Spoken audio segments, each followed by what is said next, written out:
Le luxe fascine, le luxe irrite. Son concept évolue au gré des époques et désormais des générations cibles. Le luxe est devenu le moteur d'une industrie puissante. Ses méthodes, ses tendances, je les vis de l'intérieur, parce que c'est mon métier. Bienvenue sur le podcast L'Horloge, à l'heure du luxe. Merci de me retrouver pour ce nouvel épisode de L'Horloge. C'est l'occasion pour moi de vous présenter un homme passionnant et atypique et très en retard.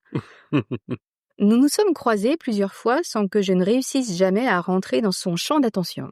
Mais aujourd'hui, il veut bien se prêter au jeu de l'interview décalée. Bonjour Manuel Hemsch. Bonjour. C'est une belle mise en lumière, ou entrée en matière, oui, en effet. Votre parcours, il démarre vite et fort. À moins de 30 ans, vous devenez le plus jeune CEO du groupe Swatch. Vous éprouvez alors un sentiment de vertige ou bien l'adrénaline, c'est votre moteur? Ni l'un ni l'autre. Je pense que j'étais... Faut jamais oublier, quand j'ai pris le Jacques Hédro à l'époque, j'étais dans un Swatch Group, dans une marque pour laquelle j'avais pas d'attache, qui était Rado. Et en fait, Jacques Hédro à l'époque, c'était une marque que je connaissais. Parce que j'avais travaillé dans les maisons de vente aux enchères. J'ai fait un stage chez Sotheby's. Et j'ai passé la majeure partie de mon stage dans le département des montres. Et c'était à une époque, on parle des années 80, au début des années 90, où finalement c'était surtout les montres de poche qui partaient en vente aux enchères. Et puis souvent, les montres les plus impressionnantes, c'est celles de Jacques Hédro.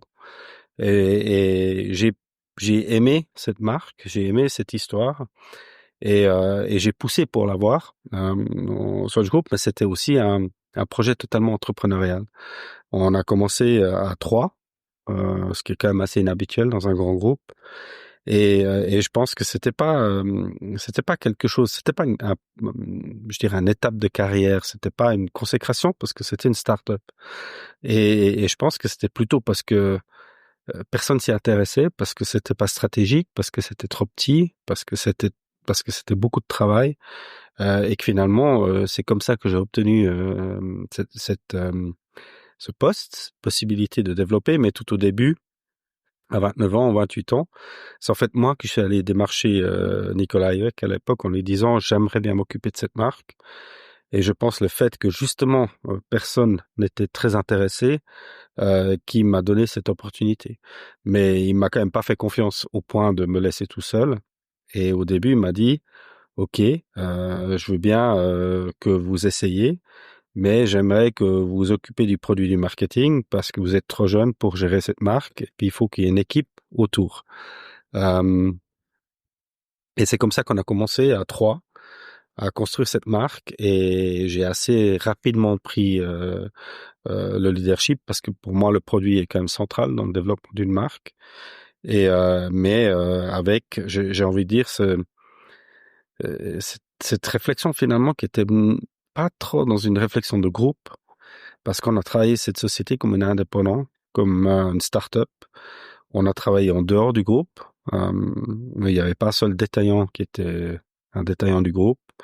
On a bien sûr profité de l'accès à la sous-traitance, des mouvements principalement, mais aussi du savoir-faire dans l'habillage. Ça nous a énormément aidé, mais je pense pas qu'on aurait pu construire la marque en l'intégrant dans les structures du groupe. C'est-à-dire que on pouvait pas rentrer dans une filiale parce que les filiales avaient des clés d'allocation et ça aurait été impossible pour nous. Ce qui a fait que, si vous voulez, j'ai recréé ou reconstruit une marque à l'intérieur d'un groupe, mais de manière totalement indépendante. Avec les avantages et les inconvénients, donc avec l'avantage d'aller très vite, avec l'avantage d'aller différemment, avec l'avantage de sortir, je dirais, du champ habituel, mais avec le désavantage de créer beaucoup de frustration, beaucoup de jalousie et quelque part aussi beaucoup d'incompréhension à l'intérieur du groupe, parce que quand vous travaillez dans un groupe comme ça avec une marque qui travaille en direct avec des détaillants et que au bout d'un certain temps vous dépassez ou vous challengez le chiffre d'affaires de marques beaucoup plus grandes qui sont verticalisés dans les structures, ça vous fait pas beaucoup d'amis. Et donc, je pense que j'ai pas été, pour répondre à votre question de manière un peu plus rapide et plus directe, j'ai moi, pour moi, c'était le projet qui m'intéresse. C'était cette marque, cette histoire, ce savoir-faire, cette passion, Jacques Hédro de l'époque, et ce plaisir de pouvoir reconstruire quelque chose que je trouvais qui était légitime par rapport à son histoire. Dans votre entourage proche, très proche, il y a une personne qui dit d'elle-même dans une interview: «J'ai tout fait à l'envers». Vous savez qui c'est? Oui, bien sûr. Est-ce que vous avez tout fait à l'endroit? Non, pas absolument pas. J'ai tout fait en fonction de. J'ai eu la chance d'avoir une mère, parce que c'est d'elle dont on parle. Qui est Euh, quand même la première ou l'une des premières femmes à avoir percé le plafond de verre du management de l'industrie horlogère. Bien sûr, et Femme de qui lettres, diplômée d'ethnologie. absolument, et qui atypique, totalement atypique, qui est rentré dans le Swatch Group non pas à travers une filière classique, mais simplement à travers le journalisme. Comme vous aujourd'hui, à challenger, à bousculer un peu dans les questions. Je pense que c'est ce qui a plu à l'époque, mais elle a fait ses gammes, elle s'est construite envers et contre tous dans ce groupe, en amenant quand même, et ça aujourd'hui on oublie beaucoup, en amenant finalement tout le luxe. Elle était instrumentale dans l'achat de Breguet, elle était instrumentale dans la diversification dans la joaillerie, elle a été instrumentale dans le retail. Et je pense qu'elle a amené cette notion de, j'aime pas le mot, mais c'est un mot qui est quand même assez juste, le luxe, auquel le groupe était peut-être pas forcément sensible, sachant que Swatch Group, à la base, c'est quand même la société microtechnologique et horlogère, donc ce qui en dit long. D'où ça vient, c'est comme un groupe industriel avant tout, qui s'est développé dans les marques, finalement, à une époque relativement récente. Est-ce qu'elle a tout fait à l'envers? C'est une bonne question. C'est elle qui le dit. Je suis pas d'accord avec elle, et d'ailleurs je suis pas très souvent d'accord avec elle. Je pense qu'elle a fait, elle a fait à sa manière, mais elle a fait tout juste dans une époque où c'était tout faux. Vous l'avez très bien dit, des plafonds de verre, des femmes à caractère, des femmes qui peut-être ne sont pas du sérail, avec une vision différente, dans des groupes industriels finalement très masculins, pour pas dire autre chose. Est-ce que moi je fais tout à l'endroit? Non. J'ai commencé par travailler dans un grand groupe avec un poste de CEO, dans une direction de groupe avec beaucoup de responsabilités. J'ai quand même eu 28 pays à charge. J'ai monté la filiale Swatch Group en Russie. Et en fait, j'ai plutôt aussi fait les choses à l'envers parce que finalement, je passe de la grande organisation groupe avec beaucoup de responsabilités, avec des assistantes, avec une zone de confort relativement grande à l'indépendance. Est-ce que c'est juste, est-ce que c'est à l'endroit ou à l'envers? C'est une question de perspective. Moi, c'est ce qui me plaît. Moi, j'aime construire des marques, j'aime raconter des histoires, j'aime bousculer peut-être et à la fois les habitudes et parfois même les gens. Euh, je suis un épris de liberté. Alors, est-ce que c'est juste? C'est une question de perspective. Alors vous avez beaucoup utilisé le terme disruptif à un moment donné pour qualifier les codes des montres Oui. qui ont été créés sous votre impulsion. Et aujourd'hui, on vous entend évoquer une esthétique brutaliste. J'y venais, vous étiez sûr que j'allais y venir au brutalisme. Mhm. Alors est-ce que brutaliste is the new disruptive? Euh, je- Bonne question. Je pense que je suis quelqu'un. Ma passion principale, en dehors de l'horlogerie, j'aime l'horlogerie, mais j'ai une passion pour l'art. J'ai une passion pour la culture, j'ai une passion pour l'architecture. Mon père était architecte, décédé quand j'étais relativement jeune. Mais je pense qu'il m'a transmis cette espèce de sensibilité, cette ouverture d'esprit. Mes étés, je les ai pas passés à la plage, je les ai passés dans des musées. Je les ai passés à aller faire le tour de l'Europe pour voir des bâtiments d'architecture. Le brutalisme, c'est quelque chose qui fait partie de la culture, qui a certes une connotation d'une certaine époque, mais comme toutes les tendances, elles reviennent. Je crois que le brutalisme revient parce qu'on a connu le néo baroque, on a connu toutes sortes de phases. Et je pense que c'est peut-être une phase qui n'a pas encore été assez redécouverte, euh, qui a quand même été considérée comme quelque chose qui en dehors, un peu abstrait, un peu fou, un peu non conforme. Et je pense que alors est-ce que c'est le brutalisme et la nouvelle grande tendance? J'en sais rien. C'est juste que je trouve que c'est quelque chose qui derrière sa surface finalement très rigide et très concrète, de l'anglais concrete, donc béton. Euh, Joli. c'est a quand même beaucoup de philosophie, beaucoup de sensibilité est très intéressant. C'est des en fait, pour moi, le brutalisme, c'est de la lecture à différents niveaux. C'est une première couche qui est assez violente, qui est assez directe, qui est assez carrée, mais qui finalement se développe plus on regarde. Encore une fois, c'est de l'architecture et l'architecture comme l'art, pour moi, sont d'énormes, je dirais, sources d'inspiration. Voilà. Est-ce que ça répond? Ça répond. En moyen. J'aimerais parler évoquer le bureau. Oui, Le bureau, c'est votre QG. oui, C'est une plateforme que vous avez créée et à partir de laquelle vous soutenez des entreprises horlogères dans leur développement ou leur transformation, vous stabilisez, vous structurez. Et, et ça, c'est moi qui le dis, c'est pas sur votre site internet. Vous apportez aussi quelque chose qui a disparu de l'horlogerie, façon extinction totale des feux. Vous apportez de l'humour, vous apportez de la provoque, vous oui. apportez de la joie, vous Un peu de apportez de sarcasme. l'envie. Oui, bon, non, je le pense vraiment. Est-ce que c'est facile ou pas facile d'oser cette rupture dans une industrie qui se prend très au sérieux? Oui, c'est d'ailleurs bien ce que vous dites parce que c'est une industrie où il faut faire les choses sérieusement. C'est une industrie qui demande de la rigueur, qui demande d'une certaine manière beaucoup de dévouement, beaucoup d'attention aux détails, qui est très exigeante. Mais ça ne veut pas dire que parce que c'est exigeant et parce que c'est, comme vous le dites, sérieux, qu'il faut se prendre au sérieux. Je pense que l'horlogerie, c'est quand même beaucoup d'émotions. C'est quand même, c'est quand même quelque chose, c'est quand même un objet, tout d'abord, qu'on porte à même la peau. Une montre, c'est quand même quelque chose de très intime, de très personnel. Et je pense que ça véhicule énormément d'émotions.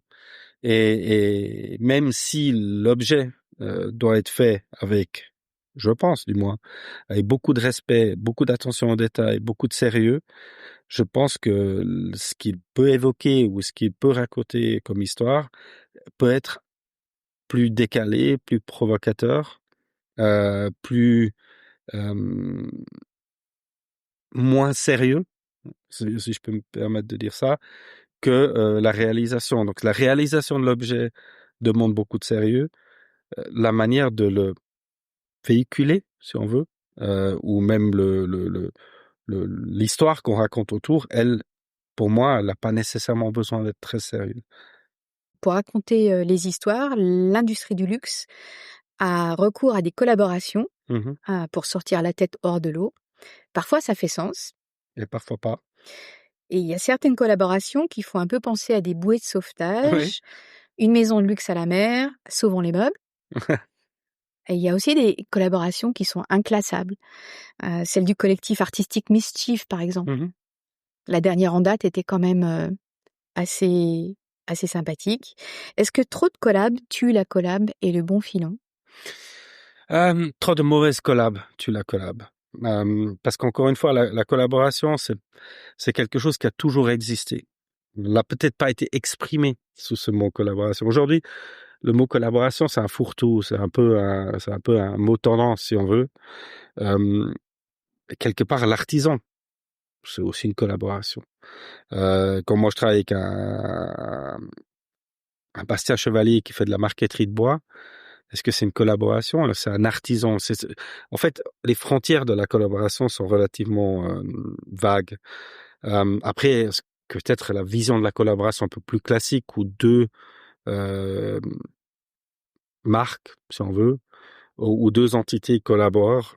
Et là, en l'occurrence, oui, c'est ce qui est fondamental dans la collaboration, c'est que ça fasse sens des deux parties. Puis malheureusement, c'est devenu un peu comme vous le dites, un raccourci facile, un rapide. On plaque un truc, ça permet de raconter une histoire, ça fait de la visibilité, parfois des ventes, mais ça n'a aucun sens. Et c'est pour ça que moi, toutes les collaborations que je les fais avec des gens. Je le fais jamais avec des sociétés. Pour moi, c'est ça, l'être humain qui doit être au centre, c'est en fait un projet commun. C'est pas, je travaille pas avec. Et d'ailleurs, c'est très intéressant parce que c'est ce que j'explique dans les collaborations de Louillard, par exemple, c'est toujours l'humain. Que ce soit à Alain Silberstein, à Constantine Chaikin, à Vianney Alter, même un atelier Hoy, même une Sylvie Fleury, un Olivier Messé, c'est des personnes. Et c'est des personnes que je connais, c'est des personnes que j'apprécie, c'est des personnes pour lesquelles j'ai un affect que je respecte. Et je pense que c'est fondamental. Et c'est mutuel. Voilà, j'ose l'espérer en tout cas. Mais c'est cette capacité ensemble de créer quelque chose à travers ce générique de collaboration qui, à mon avis, fait sens. Moi, quand je vois certaines collaborations avec un peu la va-vite, parce que c'est des marques un peu la mode, c'est là où c'est le risque. Donc, votre question, c'est est-ce que trop de collaboration tue la collaboration? Je pense pas, dès le moment c'est bien fait. Après, c'est clair que c'est un peu, on aura une collaboration fatigue parce que tout le monde s'y met.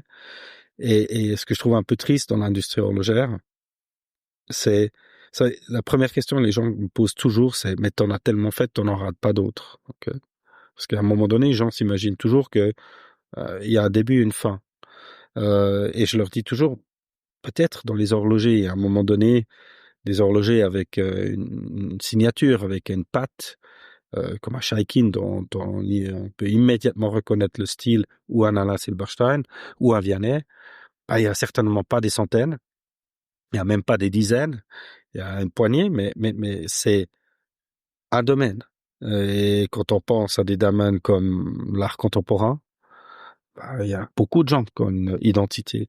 Quand on pense à des domaines comme l'architecture, le design, la patte, la signature est quand même fondamentale. Donc, pour moi, c'est quelque chose qui n'a pas de contraintes, qui n'a pas de limites, mais qui, encore une fois, est avant tout une histoire, alors, appelons d'homme ou de femme pour pour être un peu plus ouvert, mais c'est surtout une histoire de personne. Alors j'aimerais finir notre entretien sur Colloquium. Oui, Colloquium qui n'est pas une marque horlogère, qui est un projet. qui est un trio Oui. composé de vous-même et de 2 amis, et vous explorez ensemble de nouvelles perspectives sur fond de lo-fi. Mhm. Alors justement, l'horlogerie de demain, elle est chill out, elle est un peu blues, ou elle est hyper pop, ou elle a quelle tonalité? Moi, je pense qu'elle a la tonalité qu'on a envie de lui donner. Je pense que l'horlogerie devient un laboratoire. Vous savez, il y a une réalité, je crois qu'on la voit tous, on l'entend tous, on la lit tous. Chaque année, on fait moins de montres. C'est une réalité. On les fait certes plus chères, ce qui nous fait croire que c'est de la croissance, mais on en fait de moins en moins. Euh, je crois qu'il y a une certaine fatigue par rapport à cette notion de marque, encore à cette notion de marketing, à cette notion de structure, d'organisation de personnes. De plus en plus, c'est mon constat, l'horlogerie, c'est des hommes ou des femmes. Hein. C'est l'humain. C'est on n'est pas on n'est pas un produit de consommation, ou on l'est plus, je pense. On n'est pas encore une œuvre d'art ou une expression artistique, on est quelque part entre les deux. Où exactement on se situe dans cet espace, je le sais pas, mais on évolue du produit de consommation, d'utility, de besoin quotidien, d'instruments, vers l'objet d'art. On est dans cette espèce de voyage dans lequel on a des aspects tels que statutaires, etc. Mais pour moi, c'est que du passage. Euh, et c'est pour ça que Colloquium, par exemple, c'est avant tout une histoire d'amis. Et c'est assez intéressant comment Colloquium est né. Déjà, Colloquium est né pendant le Covid, parce que vous l'avez bien compris, c'est très difficile pour moi de rester 2 minutes en place ou d'être 2 minutes dans un endroit où c'est très difficile pour moi de ne pas être constamment à courir à gauche à droite. C'est ma personnalité, je tiens pas en place. Et donc le Covid, il y avait quand même des limites, il y avait quand même une contrainte. Et mes deux associés, Nicolas enfin Bart et Hammer, m'ont indépendamment de l'un de l'autre dit ça fait 25 ans avec Bart et ça fait 10 ans avec Hammer où on travaille sur des projets ensemble.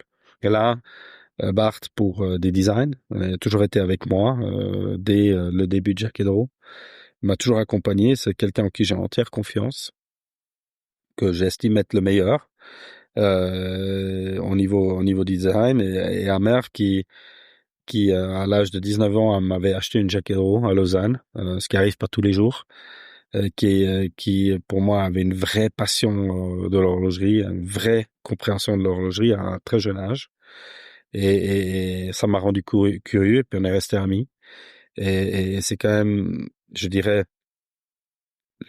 déjà ça a été le premier community manager qui est aujourd'hui à terme très à la mode de l'industrie horlogère.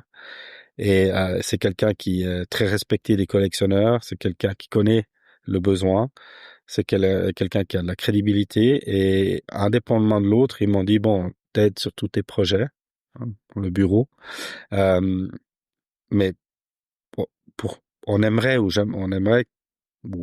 j'aimerais parce que c'était indépendant l'un de l'autre faire quelque chose avec toi parce que on travaille pour les autres mais travaillons pour nous et au fond je les ai mis ensemble ou on s'est mis ensemble et puis l'alchimie a pris tout de suite et le brutalisme par exemple pour revenir peut-être une question avant ça a été un des fils conducteurs c'est que quand on s'est assis autour d'une table on s'est dit bon on veut pas faire une marque on veut pas faire des montres on veut faire un projet qui nous plaît pour nous avant tout et on a passé je pense une bonne année à parler de ce qu'on aime.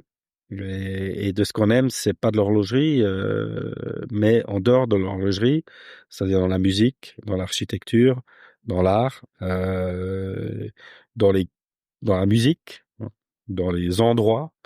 Et c'est ça qui a créé Colloquium. En fait, Colloquium, et c'est pour ça qu'on l'a appelé un projet. C'est cette vision partagée ou cette passion partagée de tout ce qui n'est pas de l'horlogerie. Sachant que ensemble, on doit être à une bonne 70 d'années d'expérience horlogère, mais c'est pas ce qui nous a intéressé au départ. Et c'est comme ça que c'est constitué. Et puis on n'a surtout pas voulu faire une marque de plus. Maintenant, je ne sais pas, est-ce qu'un jour ça deviendra une marque? On verra. Pas la question, mais c'est surtout c'est quelque chose qui finalement nous a dépassé. On a fait une montre qu'on trouvait cool pour nous et on n'avait aucune intention de commercialiser. On l'avait simplement porté chacun de nous au poignet. Je crois que c'était Geneva Watch Days 2023 et au sens propre et figuré, on nous l'a arraché des poignets et tout à coup c'est devenu un truc. Voilà. Et alors on en est satisfait. Hammer a dû arrêter tous ses mandats pour pouvoir faire des paquets. Et Bart gentiment met son focus principal et un jour ou l'autre, il faudra que je me décide aussi. Alors j'ai peut-être la chance de faire des multiples projets, donc j'ai un peu l'habitude de faire du multitasking et puis peut-être j'ai besoin de moins de temps pour faire certaines choses, mais c'est un projet et c'est marrant parce que voyez, vous avez posé cette question. J'ai commencé jeune dans un grand groupe avec des espèces comment dire, ah, peut-être le plus jeune CEO du soir du groupe. Voilà. Et aujourd'hui, je pense qu'avec un projet comme Colloquium, c'est peut-être le moment le plus satisfaisant, le plus excitant, et pour revenir à vos grisant de ma carrière. Et peut-être si je regarde en arrière, je me dis pourquoi j'ai pas fait ça plus vite. Peut-être que j'avais pas confiance en moi, peut-être qu'il fallait cette expérience, peut-être que j'avais besoin de prendre quelques claques en passant. Mais aujourd'hui, c'est quelque chose qui me tient extrêmement à cœur parce que pouvoir faire quelque chose que j'aime avec des personnes que j'aime, sans contrainte, je pense que c'est quand même, je dirais, la quintessence de ce qu'on peut appeler la liberté. Vous êtes confiant pour l'horlogerie, de façon Oui, générale? oui, Vous êtes confiant? oui, Parce que vous êtes un homme oui, je suis positif? confiant. Oui. Non, je sais pas si je suis un homme, non, je crois pas que je suis un homme positif. Je suis un homme qui doute. Je me couche la nuit en me posant un million de questions, en me remettant en question, et je me réveille avec des doutes. Voilà. C'est mon moteur. J'ai pas confiance. J'ai appris à gérer, je dirais cette partie de ma personnalité, mais je suis quelqu'un qui se remet profondément en question tout le temps, sans arrêt. Et bien sûr, malheureusement, parfois un peu par ricochet, les gens autour de moi. Et c'est pas toujours facile. Je pense que je peux dire que j'ai un certain caractère ou un caractère certain, mais c'est pas parce que je remets en question les gens. Je me remets en question moi. Je change, je m'adapte. Je suis très intuitif. Je pense que j'ai appris sur les 25 dernières années à me faire confiance, même si je doute. Est-ce que je suis confiant? Je suis confiant de la capacité que nous, on a, cette industrie, à se réinventer, à créer, à se développer. On est arrivé, moi, à mon avis, au bout d'un cycle, au bout d'une manière de travailler, comme c'est toujours des cycles dans la vie, et que peut-être ce changement de cycle ou ce changement de paradigme est un peu douloureux, parce qu'il va certainement s'accompagner d'un certain nombre de changements Économique? économiques, d'emploi, de marque. Aujourd'hui, je pense qu'on peut dire qu'aucune marque n'est n'a en dehors de la suprême, si on veut, mais relativement peu de marques ont une garantie de longévité. Et c'est assez anachronique, enfin, c'est assez en opposition finalement avec le principe même de l'horlogerie, où ce qui compte, c'est l'histoire et le patrimoine. Et finalement, si on regarde vraiment, quels sont les plus gros succès des dernières années dans l'industrie horlogère, c'est des projets contemporains, c'est des personnes d'aujourd'hui. C'est voilà, des Richard, des Max, des Félix, c'est des gens. Et c'est pas des marques historiques. Il y a très peu de marques du passé qui aujourd'hui, on peut dire, font rêver les gens d'aujourd'hui. Et je prends souvent cet exemple-là. Il faut qu'on se remette en question, il faut qu'on ose, il faut qu'on, euh, j'ai envie de dire, qu'on se mette en zone d'inconfort, qu'on crée, qu'on innove. Et là, il y a de la possibilité. Je vois des choses extraordinaires, parfois inattendues, parfois dans des marques ou qui sont même pas suisses.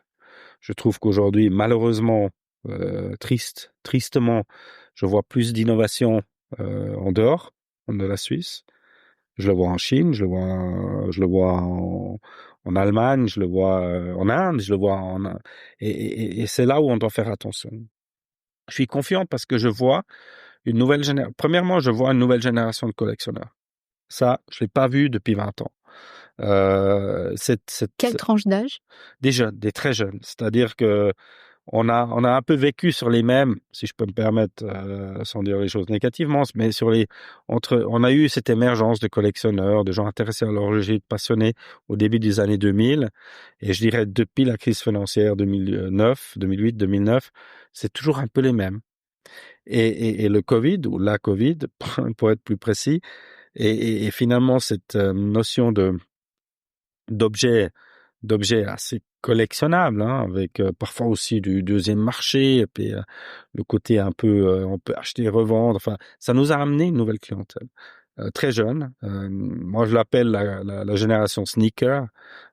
des baskets, qui peut-être aiment les baskets, mais aiment bien acheter ce modèle parce qu'ils savent qu'ils peuvent le revendre plus cher ou que c'est le bon modèle, qui finalement s'est aussi intéressé à l'horlogerie avec toujours son lot de joueurs, mais aussi toujours avec son lot de gens qui restent crochés. Moi, j'ai commencé par... je suis né à Granges. On peut pas naître dans une ville plus horlogère que Granges. Je veux dire, c'est centre où État avait ses unités de production, où Breitling avait toujours son siège social. Ça a des centres industriels de l'industrie horlogère. Mais je suis né en pleine crise horlogère. Donc moi, l'horlogerie, c'était plutôt quelque chose de négatif. Je le voyais comme négatif, mais je suis quand même né dans une famille où indirectement, ma mère plus tard, mais mon grand-père, mon arrière-grand-père étaient liés à l'horlogerie.